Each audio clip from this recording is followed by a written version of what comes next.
আমি এখন অন্য গাঁয়ের অন্য পাড়ায় থাকি।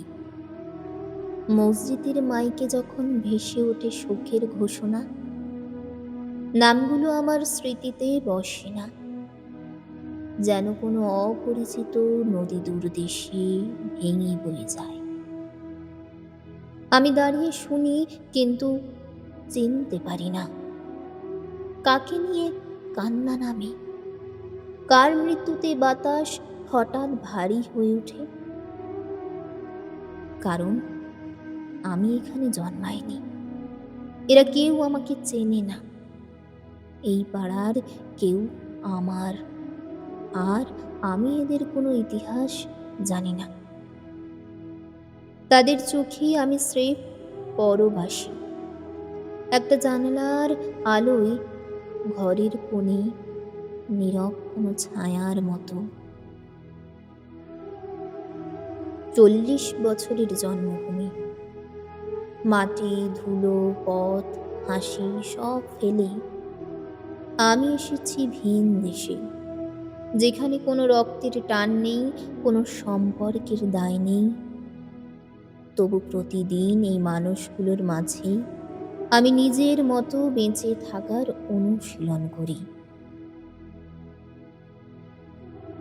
আজ আমি ভিন দেশের মাটিতে হাঁটি, মার্বেলে মোড়ানো ঘরে থাকি, যেখানে ঝাড়বাতির সোনালি আলো, বিস্তৃত ঝকঝকে রাস্তা।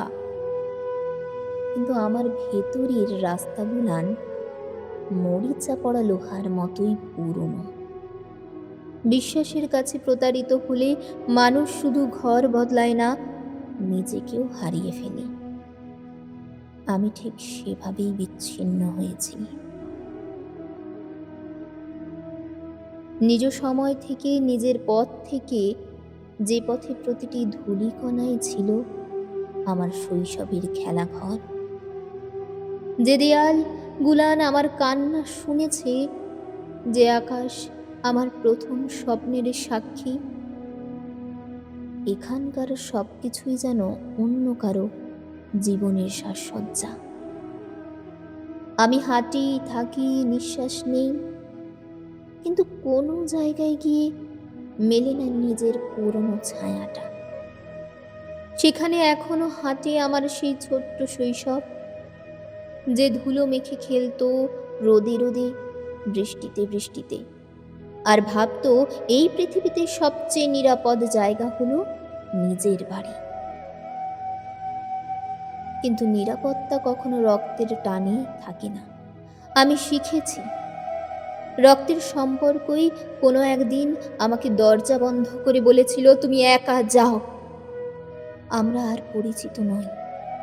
সেই প্রতারণার দগ্ধ শ্বাসে আমি দেশ ছাড়লাম, আকাশের ঠিকানা পাল্টালাম, নিজেকে ছিন্ন ভিন্ন করে ফেললাম, যেন একটা পুরনো কাগজের মতো। কখনো রাতের অন্ধকারে ঘাসের মেঝেতে পা রেখে ভাবি, এই কি সত্যি আমার ঘর? এই কি সত্যি আমার জীবন? একটা মানুষকে বিদেশী করার সবচেয়ে বড় অস্ত্র হলো না চেনা নাম, না চেনা শোক, না চেনা পথের ধুলো। নিজ সত্তার গভীরে শুয়ে থাকা শৈশবের আমিটি বারবার জানতে চায়, কোথায় গেলে তুমি? এই মুখোশের ভিড়ে কি সত্যি তোমাকে পাওয়া যায়? কিন্তু তাকে বোঝাতে পারি না এই ভিন ভূমির নিঃসঙ্গতা, বিচ্ছেদের দগ্ধ ইতিহাস, অথবা ফিরে না যেতে পাওয়ার অসহায়তা। আমি শুধু জানি, এখানকার আলো আমার নয়, এখানকার বাতাসও আমাকে নামে চেনে না।